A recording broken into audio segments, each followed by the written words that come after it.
Okay, so my name is James Watts. These are the CakePHP core interviews, and we're with José Lorenzo, lead developer, also known as Lorenzo, and we're going to ask him a few questions. So first one off, how did you get involved in open source?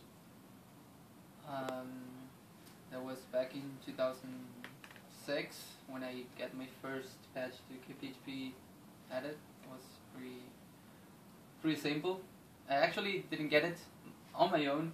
I was playing with a friend with Cake for some college project, and we needed redirect to exit because it was not basically, it was executing the code after you call redirect, so that didn't make sense. So we added the exit, and we got pretty excited when when we added that.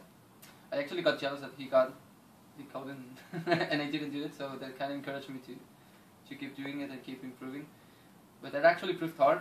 Larry was a bitch. Well, I did that too. To convince to include any code and the rest of the core members. And that change, perhaps that I gained more experience.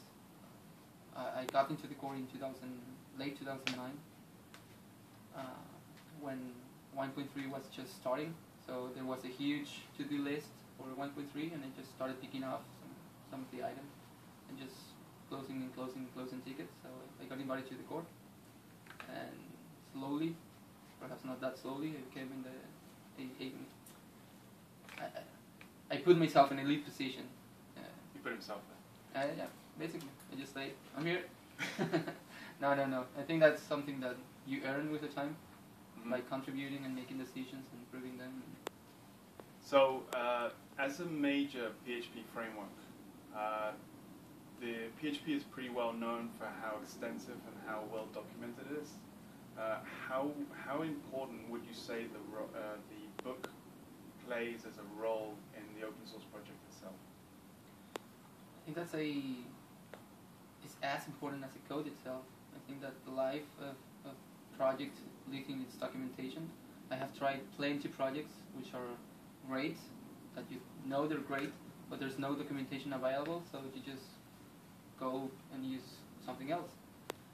Unfortunately, I think the biggest source of documentation that the world has now is Google, and Google ranks by the importance of everything else. For example, Stack Overflow ranks really high, so a source of documentation are the questions that are answered in a Stack Overflow.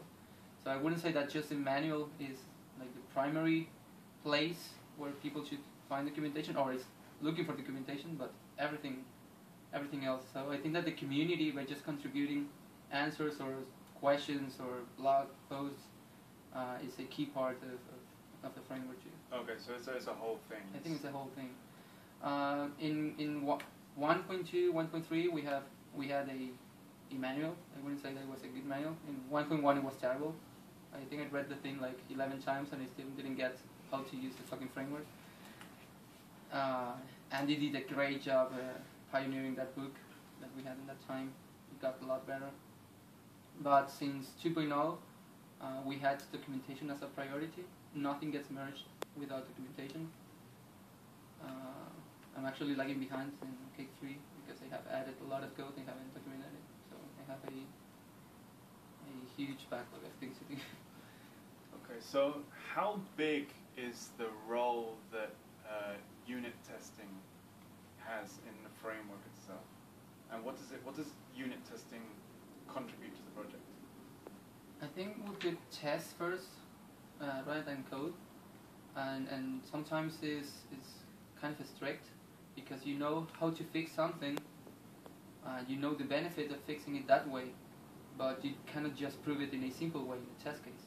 So there are plenty of features that haven't been merged just because it's a lack of tests. And that seems like a bad thing, but it's actually a good one.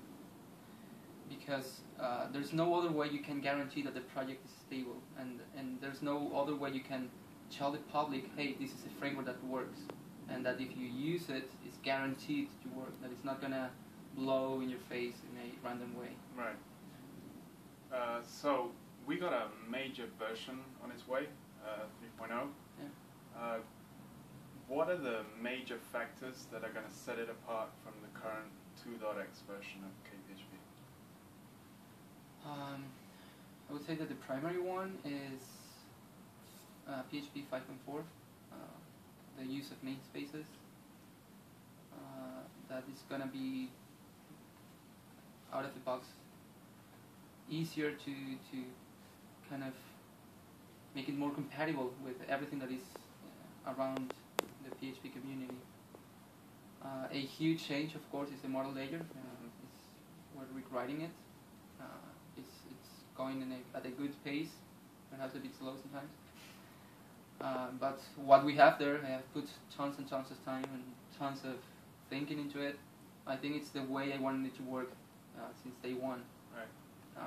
It's built like in small layers, like from the very basics. You can have a cursor and a very simple query interface, and you can build queries and just get results out of the database without modification. And there's another layer where you can put some more structure. There's another layer that put like, okay, this is a full query builder, and then there's another layer which is the ORM, and so on. So I think it's tailored for people that will be able to choose. Okay, I want this specific feature of the framework. I want the ORM because it worked correctly, or because I really like that feature. But if you really fancy doing the things on your own, you want to write the SQL on your own, perhaps with the help of a query builder, you can do that and get really fast iterators over the data and streaming from the database. And current features like data sources, behaviors, these are going to remain, or they're also going to see a major improvement? Okay, we're changing the concepts in some of the things. One example is we have callbacks right now. When a callback is after find. After find is not anymore, and it's not going to be anymore. So we have two concepts now. We have entities, which is each of the results, and from the entities you can do whatever, because it's an object. So if you want to change how it looks, you just change the accessor method. So you don't need to loop all over the results to change each of the properties of, I don't know, to inject one column, for example. So behaviors now, they're not an addition, they're an actual feature of the models themselves. Then you have another concept which was introduced recently, which is map reviews.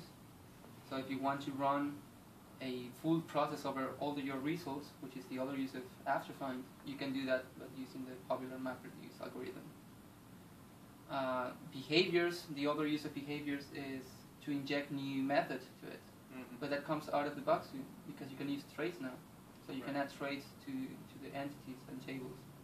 So the features that PHP 5.4 allows to create makes it easier and to not have as much hacks as we had in 2.x and 1.3 to get to the same result.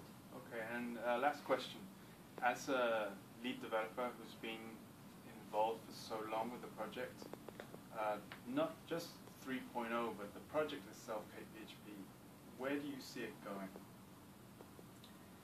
Well, that's a good question, because the amount of frameworks in the PHP space does not seem to slow down. There's more and more and more frameworks every day, and they all seem to be the same. If you look at Laravel, it's CakePHP. If you look at Fuel, it's CakePHP. Not that they're copying us, but we're copying each other. So it's interesting how we can define ourselves and how can we differentiate ourselves from the rest and offer unique choices. I think that we should stick to our roots and to our initial model, which is it should be a piece of cake and convention over configuration. So even though using configuration over convention can gain you some sort of speed improvement or perhaps more flexibility, for example, Symfony is very flexible because you need to configure everything. But that's not what we want. We want a rapid development framework. I want to create apps in 5 minutes, and that's possible with CakePHP. So I think that our future is to enable our users to use the advanced features of the language in an easy way that will empower them to create rapid applications. Okay. José Lorenzo, known as Lorenzo, core member and lead developer of CakePHP. We're done.